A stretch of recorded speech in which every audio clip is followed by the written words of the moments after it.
niyatam sangarahitam arada dveshatah kritam apala prepsuna karma yat tat satvikam uchyate. The 23rd shloka of the 18th chapter deals with sattvika karma. Krishna, after having classified jnana into three categories, sattvika jnana, rajasika jnana, tamasika jnana, now takes up the second ingredient of any action, karma, and then classifies karma into three categories. And he takes up sattvika karma. The theme of karma, action, work, duty, several other translations are possible. The theme of karma runs throughout the Gita. The more we reflect on karma, the more confusing it can get. This is the nature of karma. Kim karma kimakarmeti kavayo piyatra mohitaha tatte karma pravakshyami yajñātva mokṣha shubhat, Krishna says. He says, kim karma, kimakarma, what is karma, what is karma, akarma, kavayo piyatra mohitaha. Even wise men get deluded, get confused, get bewildered, he says. Kavayo piyatra mohitaha tatte karma pravikshya yajñātva mokṣha shubhat. By knowing what is that karma which needs to be performed as sattvika karma, by knowing that, one shall be liberated from the cycle of samsara. But unfortunately, Krishna himself gives a caveat way back in the 4th chapter. A caveat where he says, Kim karma kimakarmeti kavayopyatra mohitaha. Even wise men are bewildered. Even wise men like Yudhishthira are bewildered. Because at the end of the war, after the Mahabharata war was finished, Yudhishthira started to lament. It looks like the brothers are meant to lament all the time. Arjuna was lamenting before the war, Yudhishthira was lamenting after the war. After winning the war, Yudhishthira started lamenting, looking at all the deaths that have happened. He got into a state of grief. Now Krishna decided, I already spent a lot of time teaching Gita to Arjuna, and Krishna also did not have the courage to ask Arjuna to recap to Yudhishthira. He knew that Arjuna is going to say, hey Krishna, can you please do the recap yourself? So Krishna looked around and said, okay, I need to point out, because this is what happens. Bhagavan comes down and teaches, nobody really follows. Only when an Acharya comes and teaches, then people start to understand. So Krishna then points to Bhishma. Krishna says, hey Yudhishthira, I know a solution to your problem. I know a way you can get out of your grief. Please approach Bhishma, who is actually waiting for this very purpose. He's still there. So before he exits, please approach him and get all your doubts clarified. And the ensuing conversation between Yudhishthira and Bhishma perhaps is the most important part of Mahabharata. It is equally important as the Gita itself, because it has the Vishnu Sahasranama, of course, in it. It has all kinds of dharma, including moksha dharma.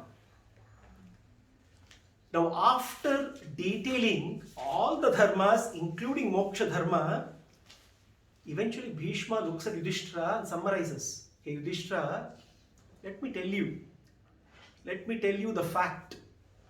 The fact is that Krishna decided that the war had to happen. It was Krishna's plan that the Mahabharata war had to happen, and you happened to be a small part in that war. Krishna decided that the Pandavas had to win over the Kauravas, and it so happened that you were a small part in that plan. It so happened that Krishna decided that so many lives had to be lost, and you had a small part to be his instrument in executing that plan. So therefore, Krishna's plan is now for you to become the king. Therefore, you just have to abide by his plan and become the king instead of grieving over what had happened. Essentially, Bhishma's summary after all discussions around Dharma is, hey Yudhishthira, just align with Krishna's plan. There is nothing else for you to do.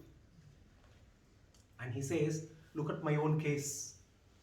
Krishna willed that I had to be on the opposite side, against him, fighting against him. It was Krishna's will. It was a bitter medicine for me, but I swallowed that bitter medicine. It was his will that I had to be on the side of adharma, and I played that part dutifully and to the best of my abilities. And see the outcome of me abiding by Krishna's will, that at the very time when I am going to exit, when my Atma is going to exit the body, Krishna himself is here with all his mercy, with all his compassion. He is giving me his darshana at the final moments of my life right here on this planet. See the great reward that Krishna bestows on me for me executing as per his will. So therefore, karma, akarma, the workings of karma are so very difficult, but bottom line, throughout the Gita, Krishna says that it is all his will. Now, why Krishna talks about karma, work, action, as something which is incomprehensible? Kavayopi atra mohitaha. Where is this bewilderment? Is it really, is Gita by itself bewildering? One may ask, and suddenly, when Krishna sometimes talks in riddles, one may take a position. Gita, no doubt, is a profound text. First of all, it is in Sanskrit, not my language. On top of it is a profound philosophy. So somebody needs to be a super specialist in Sanskrit and a super specialist in philosophy to really understand Gita. But if we go through the Gita, slowly we start to understand. To understand Gita, we neither need to know Sanskrit well, nor we need to know philosophy well. Because Gita is a scriptural revelation from the divine heart to a human heart. It's a scriptural revelation from a divine heart to a human heart, and through a chain of devoted hearts to several human hearts. To understand the import of Gita, what is required is a devoted heart with the assistant of a mastered head. Only with the head, Gita cannot be understood. But when there is devotion in the heart, revelation automatically happens. Kim karma, kim akarma. In the context of karma, Krishna also talks about akarma all the time. Karma and akarma are always talked together. And eventually he also says, tatte karma pravakshami. Kim karma, kim akarma. Tatte karma pravikshami. So which means akarma is also karma. Akarma is not the antonym of karma. It needs to be understood. He goes on to say, karmano hyapi bodhavyam bodhavyam cha vikarmanaha akarmanasya bodhavyam gahana karmano gatihi. To understand the workings of karma is not easy at all, because karma can be classified into three phases: karma, vikarma, akarma. All three put together can be called karma. Karma is common name. It can be split. Karma, as we can understand in a normal usage, is not just action. It is the cycle of action and consequences. It's a cycle. It's not just an action. It is action and the consequence. Action and reaction put together is karma. So therefore, karma by design has a reaction. Every action by design has a reaction. Reaction is the karma vasana, karma phala. Vikarma can be understood in two different ways.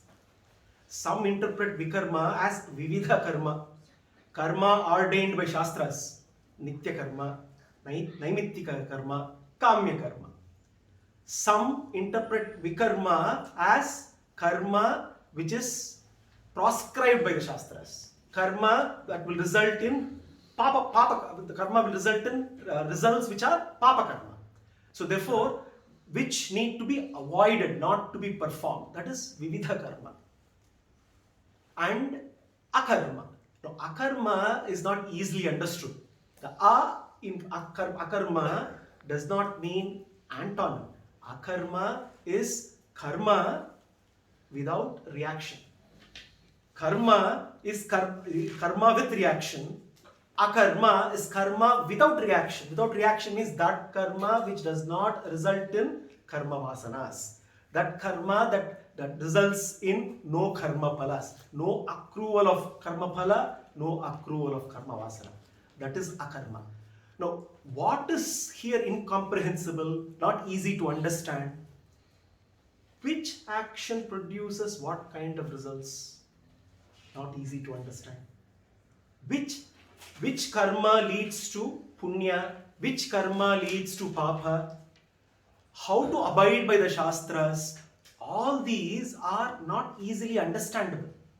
That's why Krishna says, Gahana karmano gatihi, he says. Now, very often we have this question. What did I do to deserve this?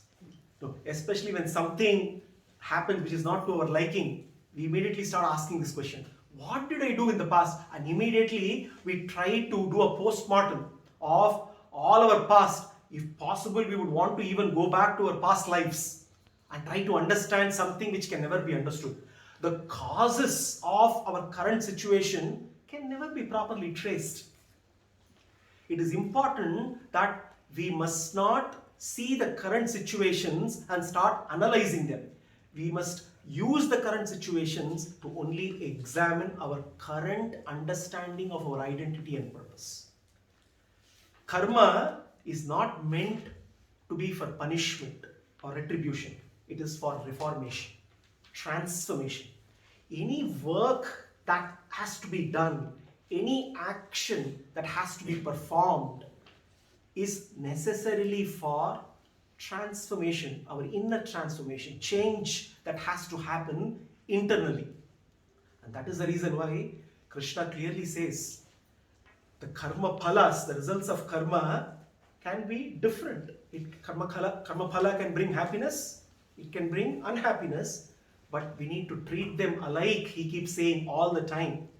Now, when there is material unhappiness and we experience it is experiencing our papa karma. Material unhappiness is essentially exhausting our papa karma, which is like paying our debts back to the bank. When we experience material happiness, it is nothing but exhausting our punya karma, which is like but drawing money from the bank. Now, suddenly we start thinking, if we start drawing money from the bank, which means if you are exhausting our punya karma and thereby experiencing happiness, should we be happy at all? Because now we are exhausting that very source which is going to give us happiness. Should we be happy at all? Now, if we are not to be happy, then are we meant to be unhappy? We are also not meant to be unhappy. Now, this is where we need to understand what is the perspective of every situation, every karma phala that we are enduring. We need to see it. We can understand this taking an analogy of a patient. A patient is undergoing a treatment for a sickness. The patient cannot evaluate his present condition and make conclusions as whether he is suffering or not suffering. He has to see with the eye of with knowledge that he has gained whether his sickness is being cured and curbed. What is important is not whether he is currently his suffering is lessening or improving or changing, but whether his sickness itself is curing or not curing. Similarly, it is not about the experiences that we are undergoing now, our present experience. We can label it as happiness or unhappiness. We need to see it from the perspective of whether the sickness called samsara is being curbed and cured. When we start cultivating this perspective, then we understand why Krishna is saying that one must not get over elevated amidst success and one must not get over depressed amidst failure. We must look at both kinds of karma phala, whether it is sukha or dukkha, papa or punya, as equal. Therefore, Krishna is clearly saying that any karma, what is not straightforward in terms of understanding karma is, every karma produces a karma phala. A karma, an action, has to result in a consequence. This is pretty straightforward. What is not very straightforward is to know that when we say karma resulting in a consequence, the karma is a blend of our present karma and our past karma. Any situation that unfolds, any result that we experience is a composite result. It is determined not just by our current action, it is determined by a blend of our current action and our past actions as well. This is why Krishna says that part of trying to know what are the determinants of the result, that is not straightforward, Arjuna. What is straightforward to understand is every karma has an action. So therefore, Krishna says, karmano hyapi bodhavyam, bodhavyam cha vikarmanaha, akarmanascha bodhavyam, gahana karmano gatihi. The nature of karma, the work that we do, the actions that we perform is very, very difficult to comprehend. Now, Krishna now says, karma yoga means sattvika karma. The karma yoga that Krishna taught throughout the first 6 chapters is nothing but sattvika karma. And Krishna here encapsulates the very essence of karma yoga. He says, niyatam sangarahitam araga dveshatah kritam aphala prepsuna karma yattat sattvika uchyate. Niyatam. Niyatam means that which is regulated. That work that we do, every action that we do, niyatam can be understood in 2 ways. Regulated, controlled, managed. Other is as per the Shastras, ordained by the Shastras. And both can be actually combined to understand that how do we regulate our actions? Based on the Shastras. Now we may ask, why should our actions be regulated? If we really examine all the actions that we perform, all our actions are completely not regulated at all. We don't regulate our actions at all. All our actions just happen without us taking charge. Indriyas indriyarteshu ragadvesho vyavastithau tayorna vashamagachet tauhyasya paripantinav. A very beautiful shloka in the 3rd chapter. Krishna talks about why there is a need for regulating every action that we do. Krishna says, Indriyas indriyarteshu raga dvesha vyavastithau tayorna vashamagachet tauhyasya paripantinav. The senses experience attachment and aversion when they interact with the sense objects. This is very natural. The senses are designed to interact with the sense objects. This is the design. And when they interact with the sense objects, they experience either attachment or aversion. Now, if we do not control this interaction, then Krishna says, then the senses and the sense objects will turn into our enemies. Tayorna vashamagachet tauhyasya paripantinav.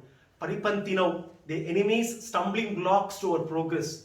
The same senses and sense objects, if they are not regulated. Now, when we engage with the world and do actions, the actions have to be necessarily monitored, necessarily controlled and managed. Taking our famous analogy which we always take, the analogy of driving in a car.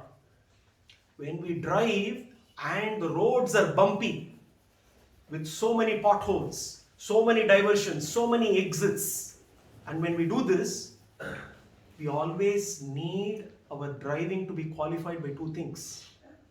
One, we need caution. Two, we also need cushion. Our seats have to be cushioned so that we are not hurt, and we also need caution because we don't know when will be the next bump, we don't know when will be the next diversion, we don't know when will be the wrong exit, and so on. Always we require, when we are driving on that kind of perilous roads without the directions being right, with bumps and potholes everywhere, we need both caution and cushion. In our life's journey as well, we need both caution and cushion. We need to be cautious all the time. Every engagement with the world, when we use our senses with the sense and interaction with the sense objects, which means every action, howsoever trivial, howsoever significant, it is interaction of the senses with the sense objects. We need to be always cautious because our own natural inclinations, our own vasanas will determine the nature of work. If we do not intervene, the nature of action that we'll do will be determined by our own natural inclination. Now, while we are cautious, we also need to acknowledge the fact that we cannot drastically change our nature as well. It requires a step-by-step approach. Now, therefore, we need to also provide that cushioning, and to our nature, we need to recognize our weaknesses. Instead of succumbing to the weaknesses, we need to channel them. We need to channelize our nature and give them the right direction. So therefore, Krishna, when he talks about work, sattvika karma, he basically says sattvika karma is that karma which is niyata karma. One, niyata karma, that which is ordained by Shastras.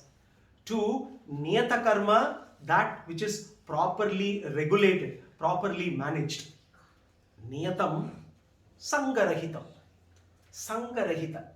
Sangarahita means devoid of attachment. Now here Krishna is talking about attachment to doership and attachment to action.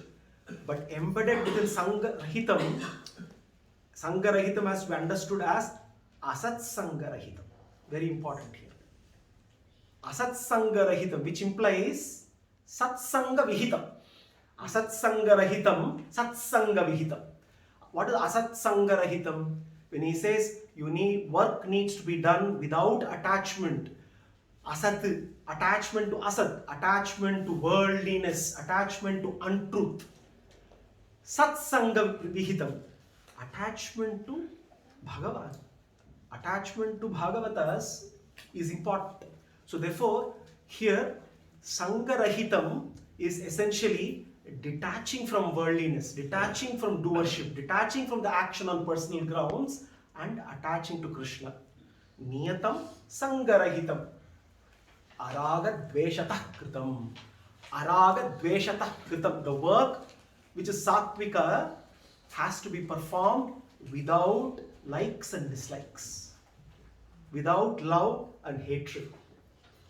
Essentially what Krishna is saying, that if we keep acting based on our feelings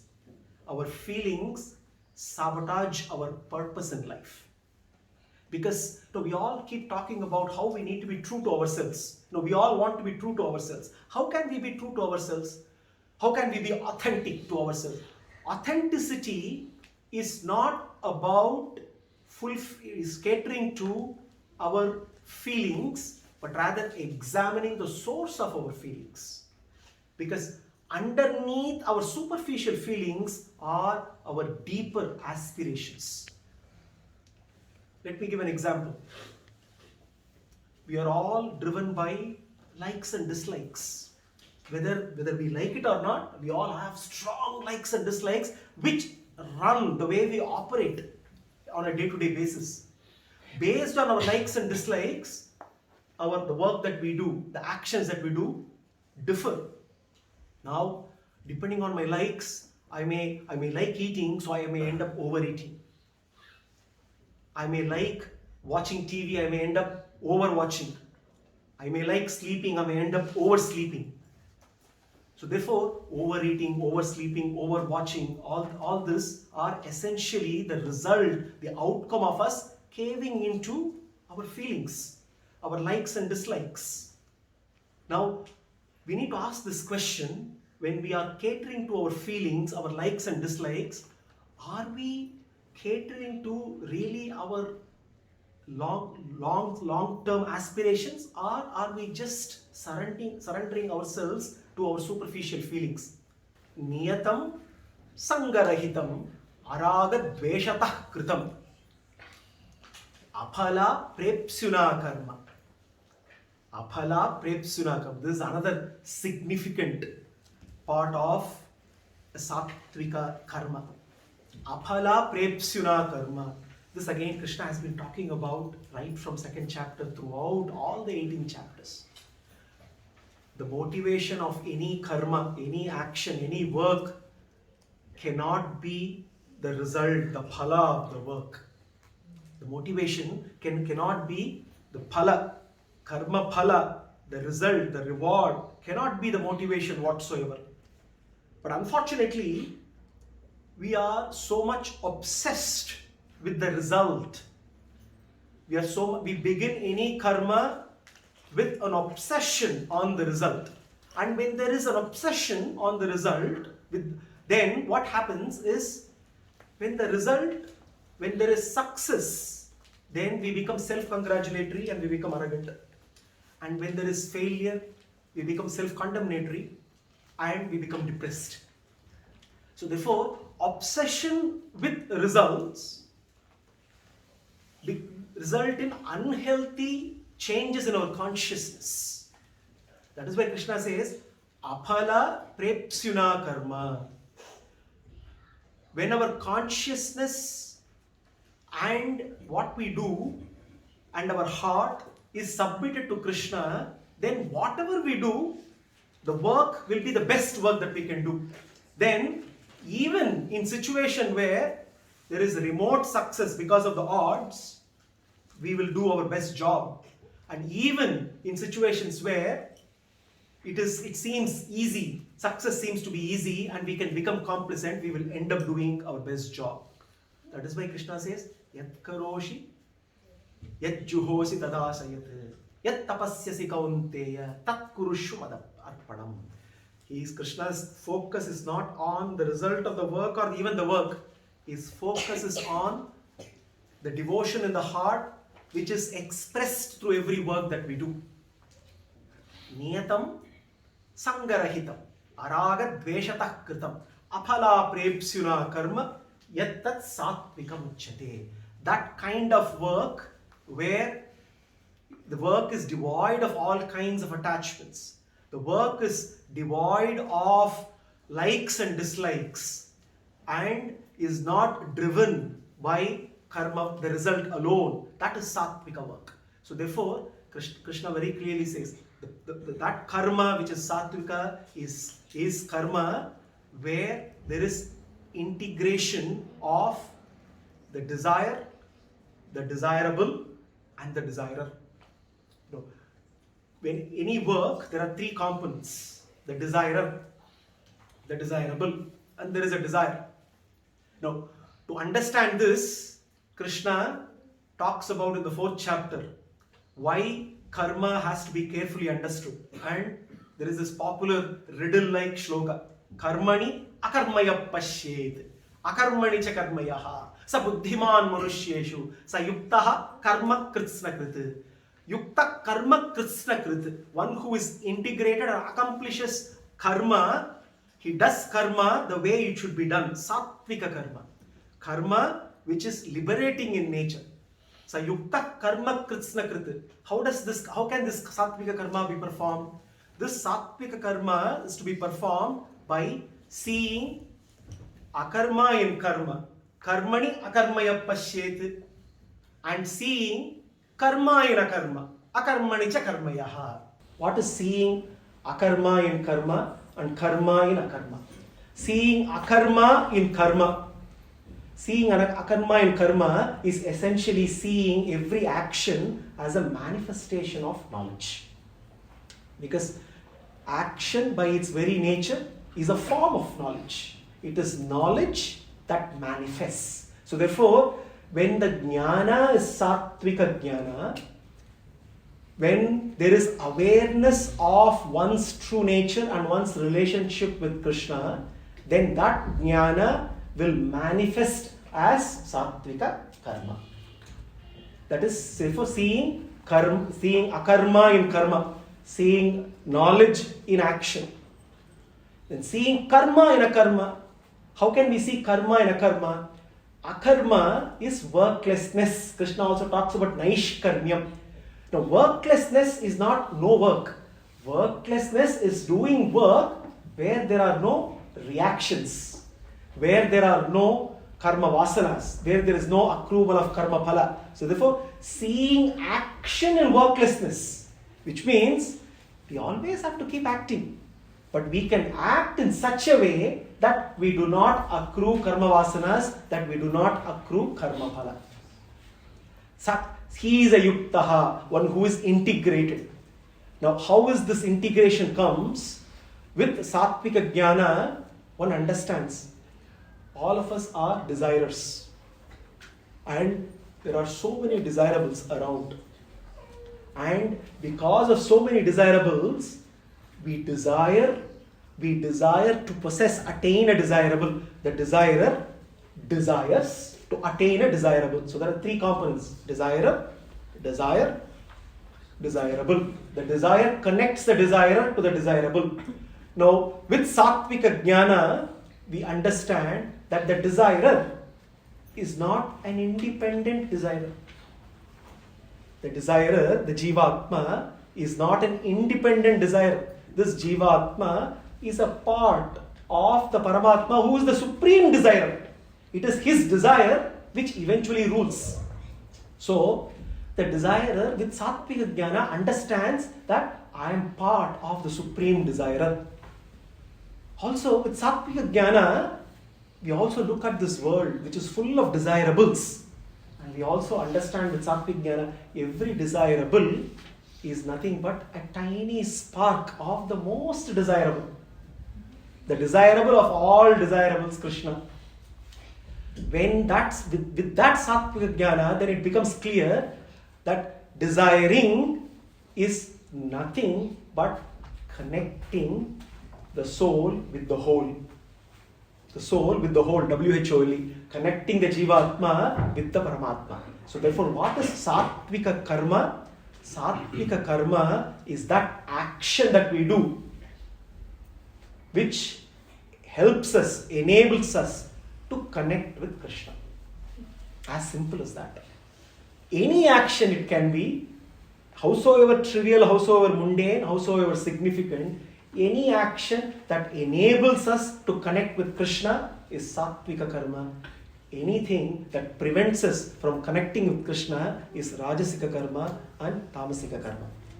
In the coming session, we will look at rajasika karma and tamasika karma, and we will conclude as to how we can take the necessary actions, perform the necessary sadhana as karta to acquire the right sattvika jnana, so that we can always perform sattvika karma. Sarvam Sri Krishna.